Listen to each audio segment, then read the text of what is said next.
Welcome to the Horror Hangout, a podcast where film fans watch the best and worst horror movies of all time and talk about them. Today's episode is a very special bonus episode, chatting all about Screams by the Sea, a one-day film festival with 5 feature films, a short film selection, filmmaking panels, as well as a screenwriting competition. It takes place on the 10th of February, that's a Saturday, at Pavilion Dance South West in Bournemouth, UK. And I'm joined by festival director Radi Nikolov. Welcome to the show, Radi. Hello.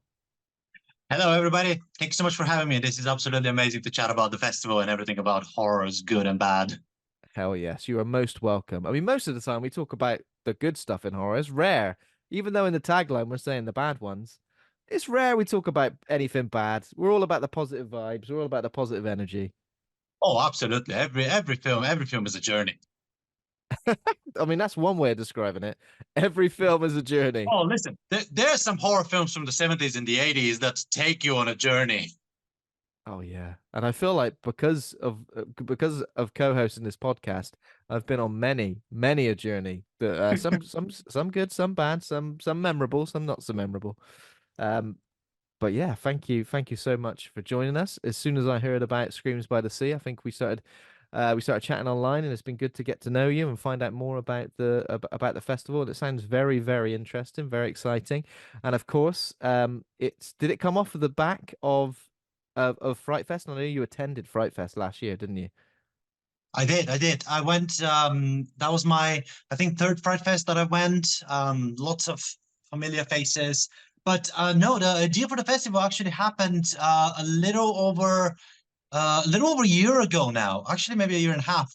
I was talking with my partner in crime, Johnny Chang, who runs Silent D Pictures, and he was producing a film. And I was telling him about Bournemouth, and I was telling him about the Mary Shelley legacy that's down here in Bournemouth. I was telling him about the Mary Shelley Theatre, that is this 250-seat old vintage Victorian theatre that is still active today. Well, they're shut since the pandemic. The pandemic kind of sort of slowed their things down. But I was telling Mm. him all those things, and he was like, "Oh my God, we should definitely do something." I was like, "I know, that's why I'm telling you." He was like, "Let's do a film festival." I was like, "That's what we've been trying to do." So we've been talking about it here locally for about 5 years or so, and there is another group of filmmakers that do 35 millimeter genre films from the 70s and the 80s down here called Dirt in the Gate, and they Oh are good wow. friends of mine. And I was chatting with them, and I was like, "Guys, wouldn't it be really cool to do independent genre film festival for contemporary films down in Bournemouth?" Yeah, for one, we have the Mary Yeah. Shelleys, and but for two, we have the two biggest universities outside of London to produce like phenomenal artists in film and television. I was like, we're gonna have a film festival down here. So that's how everything started. And I went to Fright Fest. I met a lot of filmmakers, watched a lot of films, spoke with a lot of with a lot of friends, and here we are now, just under a month away. Just under a month away. So I guess is it come around really quickly? Do you feel like it's come around really quickly, or does it feel like it's been such a build up towards it, I guess? It it did. It did. It was. I've learned so much in that last year. So my background is in filmmaking. So I became I started as a writer, and worked as a director of photography, and now I direct sort of features, short form, and TV. And presentation and exhibition is such an interesting beast. It's because you're trying to do an event, and you're trying to give filmmakers a platform for their voices to be amplified and heard by a wider audience. And that year I've learned so many things, and everything that I learned was like, "Oh my God, that's so cool, that's so cool, great, that's a great lesson to know for when the event's happening. Oh, that's a really cool guest to have. Oh, that's really cool." All of a sudden, oh my God, like it's the 1st of January, and like we're like a month away from the festival. I was like, "Oh, cool, brilliant. All right, let's now finalize everything, and let's get everything in a spreadsheet." So yeah, in a sense, it has come really quickly, but it has been very exciting process of making it happen. Yeah, it has been. It's been great to sort of like watch it coming together from for 2024 and beyond. Um, but yeah, so that's why you chose Bournemouth. You're based in Bournemouth, that's right, isn't it? Yes, I am. Yeah. So that was kind of like part of the reason behind selecting there as well. Are there much more like horror events that happen in Bournemouth? Is this going to be like the first film? the first sort of like horror movie genre film festival? There is one other, like Dirt Negate, our good friends. Oh yeah, of They do course.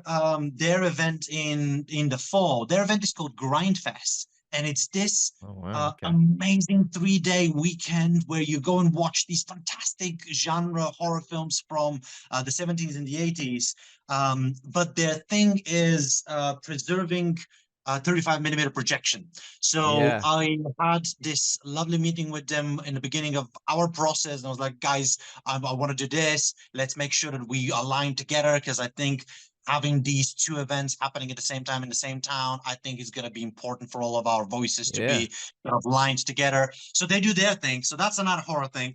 And there is the Purbeck Film Festival that's happening alongside nearby us, I think in Poole, but they don't do genre horror. So like perfect, like we have a perfect opportunity to do something that is independent horror contemporary, and we have like a spot here for just for ourselves, carve it for mm, ourselves, and that is going to be the first of many. Touch wood, fingers crossed, but that's the plan. The yeah. plan is to set up Screams by the Sea as a recurring film festival.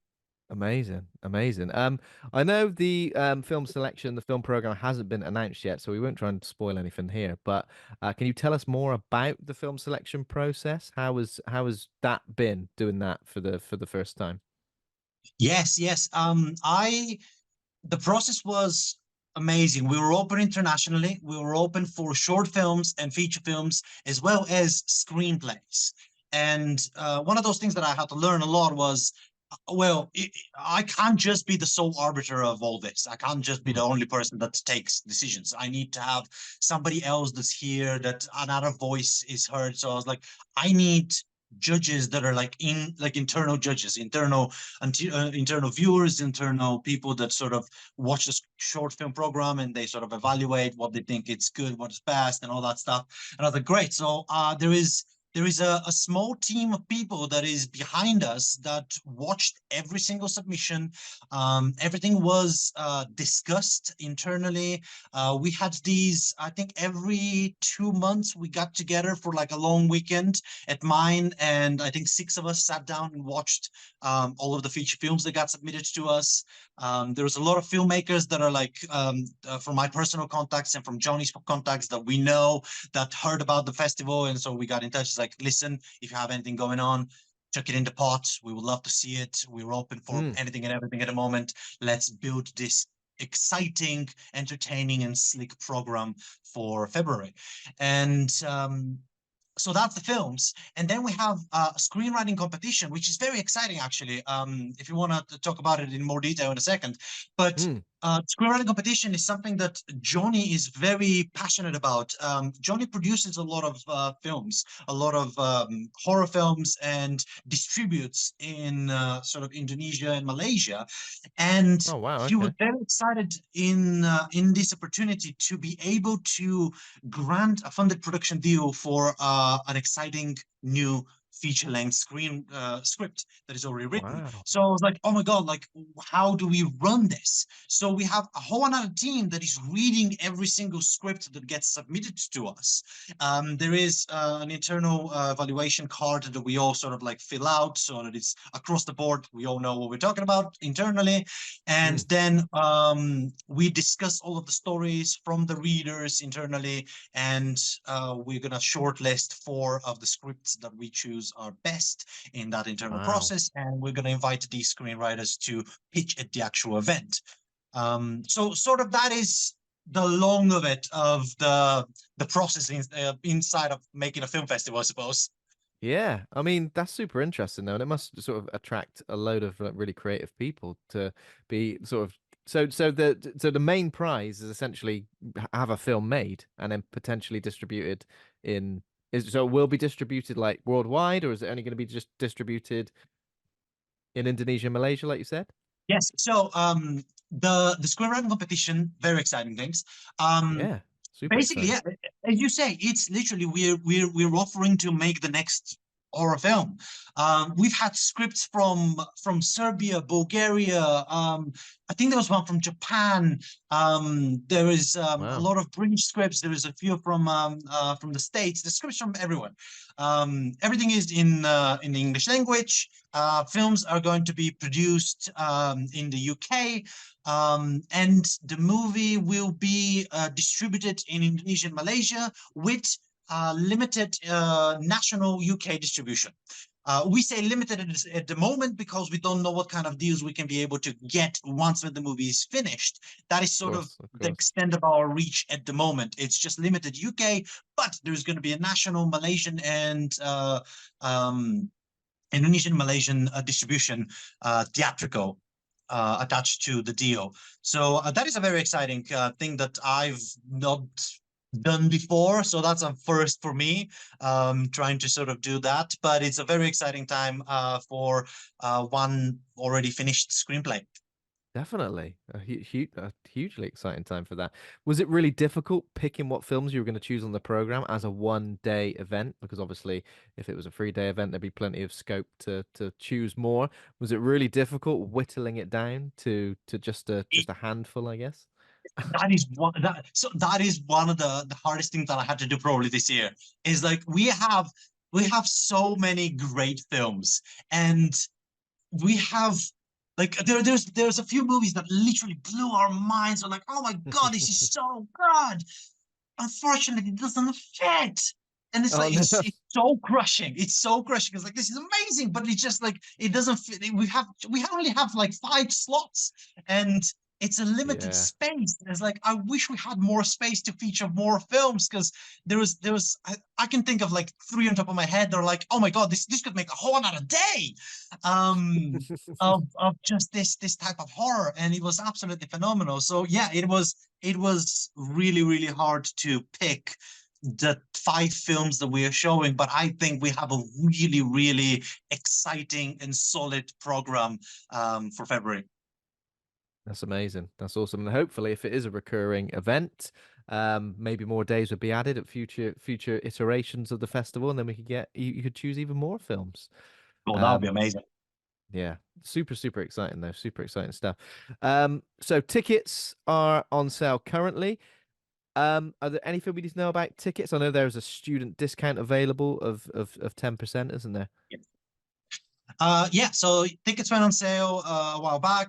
Tickets are being sold at the moment. It is limited availability, so get yours in now. We have movies, talks, we have short films, we have the live script pitching session, we have a lot of things. We have vendors, we have guests. It's amazing. And we went around the block a couple of times discussing what is the best way to sort of like charge and sell this event to the people, to the audiences. And we was like, wow, do we do like separate movie tickets? Do we do like packages for this, packages for that? And I was like, let's do it the easiest possible way for people buying tickets. It's a Mm, day pass. You buy one thing and you get access for the to whole day. everything. You That's cool. you you you want to watch a movie? You go and watch a movie. You want to go listen to a talk? You go listen to a talk. You want to go and have a drink? We don't encourage that while the movies are happening. There's going to be a networking event at the end of the festival where we're all going to get pissed. For people that don't drink, they don't have to. But Yeah, no pressure. uh, yeah, it's just 1 day pass and gets you access to everything. That's And cool. that's how we do tickets this year. Is there anything we can say about any talks or any guests at this stage, or is everything still kind of a little bit under wraps until that gets announced? I mean, do you know what? I can probably give you something, guys. We're in this stage where we're announcing things, so I'll give you an exclusive. Um, so Amazing.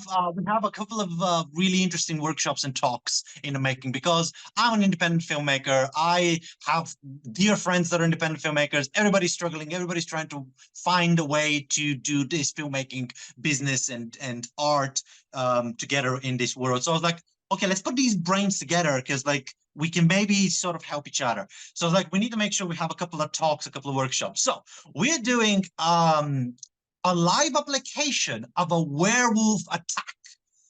something Oh that my every God. genre filmmaker is absolutely going to be excited about. We're going to have an 8-foot tall werewolf, and we're going to do a live application of a neck to chest attack, claw attack, live applied on Jesus. set. I say on set, on stage.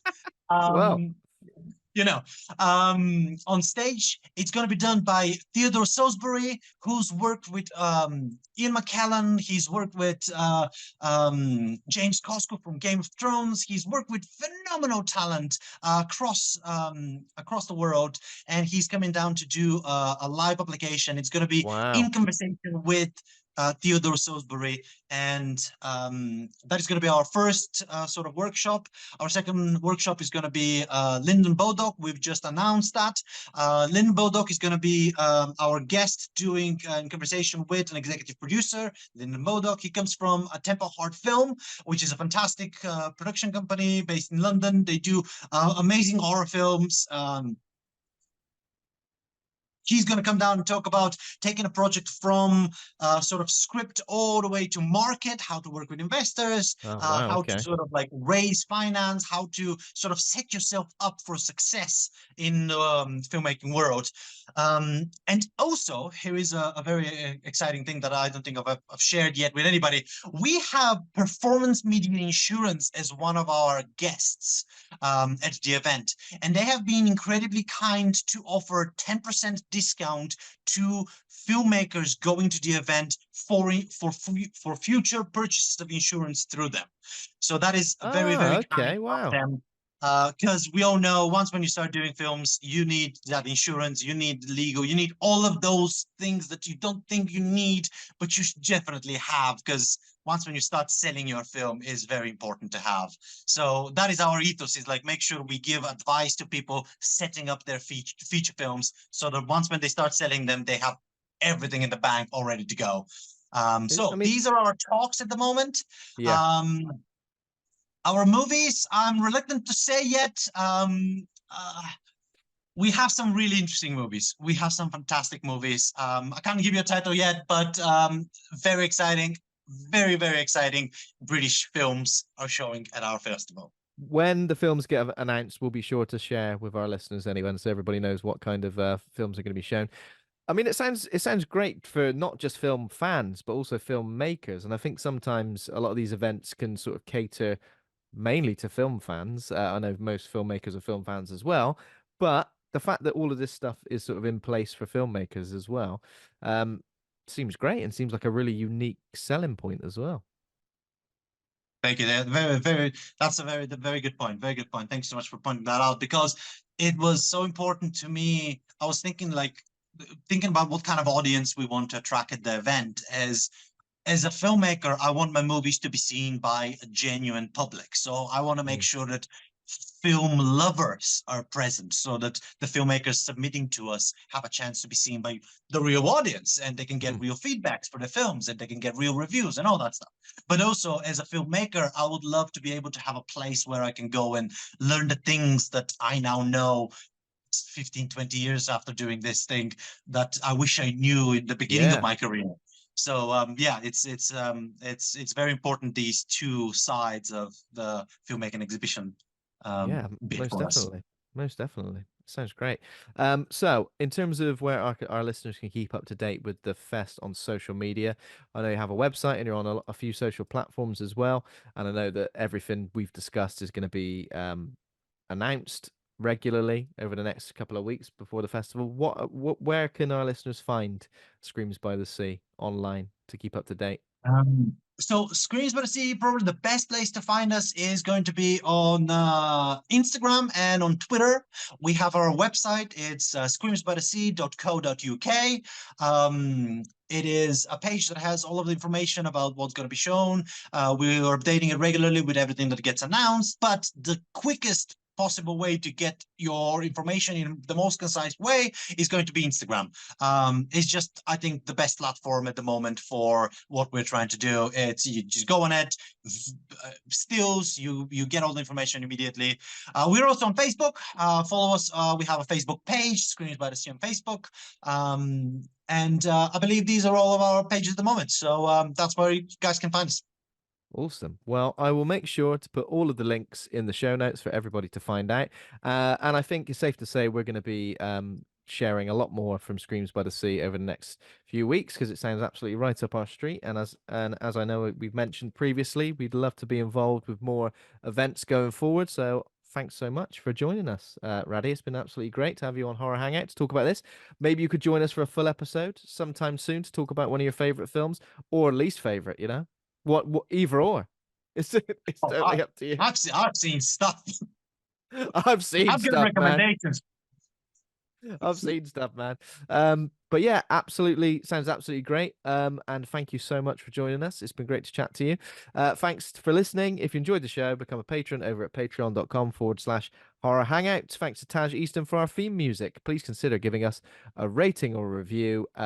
And until next time, thanks everybody for listening, and thanks for joining us, Radi. See you soon. Thanks so much. Thanks for having us. Take care. Bye. Bye bye.